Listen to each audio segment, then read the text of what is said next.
Bosanska vozačka dozvola u Americi. Zdravo, Nedim Ramić ovdje, advokat za auto udese u St. Louisu i današnje pitanje koje ćemo pokušati da odgovorimo mi je bilo postavljeno prošle sedmice od jednog jarana i kaže došao mi je neki jaran iz Bosne, oženio se, došao ovdje u St. Louis i ima bosansku vozačku dozvolu. Pitanje je da li smije voziti sa njom u Mizuriju. Odgovor je da smije, međutim ta vozačka dozvola mora biti i na engleskom, tako ako ga neki policajac zaustavi, može da razumije šta se dešava, da nije samo njegova slika na nekom dokumentu. Jel? Druga stvar jeste, mora položiti Missouri vozačku što prije. Moj savjet je bio sljedeći 90 dana, zato što je to neki legalni standard ovdje u Mizuriju, gdje postajete rezident Mizurija.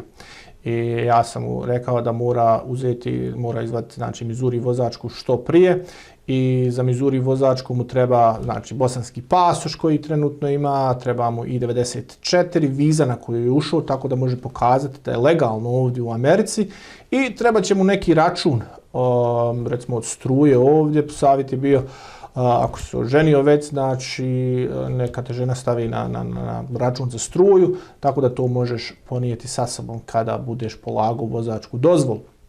Da položiš vozačku dozvolu u Mizuriju jeste moraš otići na pismeni, pismeni test, vizija i šta još,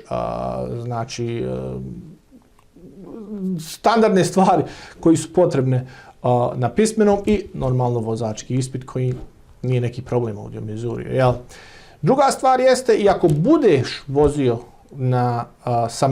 sa bosanskom dozvolom ovdje u Mizuriju, moraš imati osiguranje i na osnovu onoga što sam ja čuo od agenata koji prodaje osiguranja, osiguranje je puno skuplje ako se želiš osigurati sa internacionalnom vozačkom dozvolom. To je još jedan razlog da što prije, ako ste u mogućnosti, izvadite Missouri vozačku dozvolu, tako da ste legalni.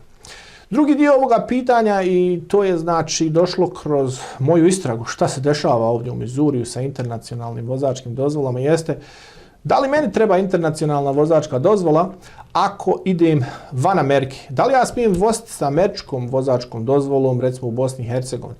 Odgovor je da se smije, međutim predlaže se da se izvadi International Driving Privilege, znači privilegija za vožnju internacionalno, i to se može dobiti kroz osiguranje AAA. Ispuni se jednostavna aplikacija i ta se dozvola onda prevede u 10 jezika. I primjer koji imamo jeste, Mađarska recimo ne priznaje američke vozačke dozvole, tako da se tu mora imati ta International Driving Privilege ili ta privilegija za vožnju internacionalno. S druge strane, Španija zahtijeva da se dozvola prevede na španski jezik, tako da kada izvadite tu internacionalnu dozvolu, možete voziti u Španiji. Tako da ako ste planirali sljedeće godine da recimo idete u Barcelonu, da gledate Real Barcelona utakmicu i želite iznajmiti vozilo da se vozite, to će vam biti potrebno u Španiji.